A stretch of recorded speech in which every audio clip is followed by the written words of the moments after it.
ఓట్ల శాతం పెరగడమే ఇప్పుడు రెండు పార్టీలకు ఎక్కడో గుచ్చుకుంటోంది. ఏ నిమిషానికి ఏమి జరుగునో ఎవరు ఊహించెదరు అని రకరకాల ముచ్చట్లు చెప్పుకుంటున్నారు. ఎవరెన్ని చెప్పుకున్నా జూన్ 4 వరకు ఏదీ చెప్పలేం. కానీ ఖచ్చితమైన అంచనాలతో 90% చెప్పొచ్చని రాజకీయ విశ్లేషకులు అంటున్నారు. అయితే ఓట్ల శాతం పెరిగినంత మాత్రాన అది కంప్లీట్ పాజిటివ్ ఓట్ అని చెప్పలేమంటున్నారు.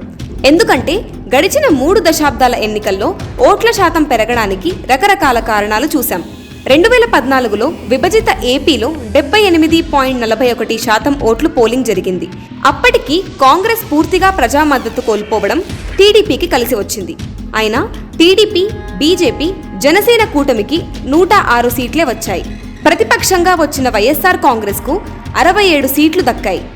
టీడీపీకి పాజిటివ్ అయి ఉంటే ప్రతిపక్షానికి ఈ స్థాయిలో సీట్లు రానే రావు. నరేంద్ర మోదీ ప్రధాని అభ్యర్థిగా రావడం, పవన్ కళ్యాణ్ జనసేన పార్టీ పెట్టి కాపు వర్గాన్ని ఆకర్షించడం, చంద్రబాబు రైతుల రుణమాఫీ వంటి ఆచరణ సాధ్యం కాని హామీలు ఇవ్వడం వంటి వాటి వల్ల అధికారంలోకి రాగలిగారు. వైఎస్ఆర్సీపీ అధినేత జగన్ అప్పట్లో రుణమాఫీ హామీ ఇచ్చినా, కొందరు కీలక నేతలు పార్టీ చేరడానికి వచ్చినప్పుడు అంగీకరించినా ఆయనకే ప్రజలు పట్టం కట్టేవారన్న అభిప్రాయం కూడా ఉంది. 2019 ఎన్నికల్లో 79.80% ఓట్లు పోలయ్యాయి. ఈ ఎన్నికల్లో చంద్రబాబు ప్రభుత్వంపై ఉన్న వ్యతిరేకతే చాలా స్పష్టంగా కనిపించింది. అదే టైంలో జగన్ ఇచ్చిన హామీలు కూడా పనిచేశాయని చెప్పవచ్చు. అందువల్లే వైఎస్ఆర్సీపీకి 151 సీట్లు, టీడీపీకి కేవలం 23 సీట్లే వచ్చాయి.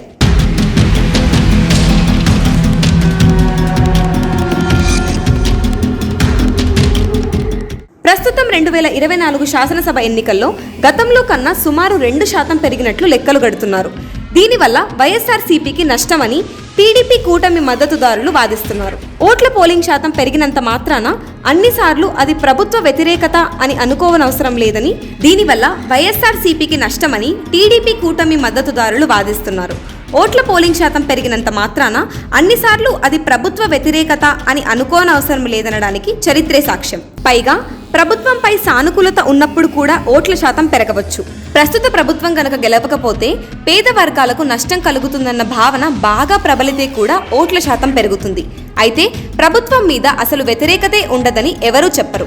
కానీ దానికన్నా ప్రభుత్వంపై సానుకూలత ఎక్కువగా ఉందనడానికి పలు ఆధారాలు కనిపిస్తున్నాయి.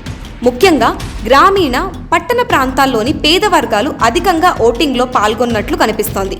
అలాగే మహిళలు పెద్ద సంఖ్యలో తరలివచ్చారు. టీడీపీకి పట్టణ ప్రాంతాల్లో కొంత అనుకూలత ఉన్నా అక్కడ కూడా ఉండే పేద వర్గాలు సీఎం జగన్ వైపే మొగ్గు చూపుతాయి.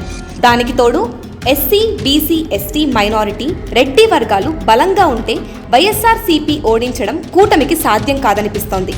2019లో ఏ సామాజిక సమీకరణలు ఉన్నాయో దాదాపు అవే ఇప్పటికీ కొనసాగుతున్నాయి. టీడీపీ అధినేత చంద్రబాబు నాయుడు జనసేన ద్వారా కాపు వర్గాన్ని కొంత ఆకర్షించినా అధికారంలోకి రావడానికి ఆ బలం సరిపోదనిపిస్తోంది. జగన్ పేదలు వర్సెస్ పెత్తందారుల స్లోగన్ బాగా పనిచేస్తున్నట్లు కనిపిస్తోంది.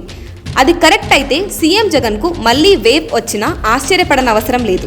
ఒకవేళ వేవ్ రాకపోయినా ప్రభుత్వాన్ని ఏర్పాటు చేయడానికి జగన్కు డోకా ఉండదన్న అభిప్రాయం ఏర్పడుతోంది. స్థూలంగా చెప్పాలంటే ఆయా ఎన్నికల్లో అప్పటి పరిస్థితులు, రాజకీయ పరిణామాలు, వాగ్దానాలు, సామాజిక సమీకరణలు, నాయకత్వంపై విశ్వాసం మొదలైన అంశాలు కూడా ప్రభావితం చేస్తాయి. ఇవి ఈ ఎన్నికల్లో సీఎం జగన్కు ఎక్కువగా అనుకూలంగా ఉండడం వల్లే ఆయన మళ్లీ ముఖ్యమంత్రి అవుతారన్న భావన బలీయంగా ప్రజలలో నెలకొంది. Any doubts?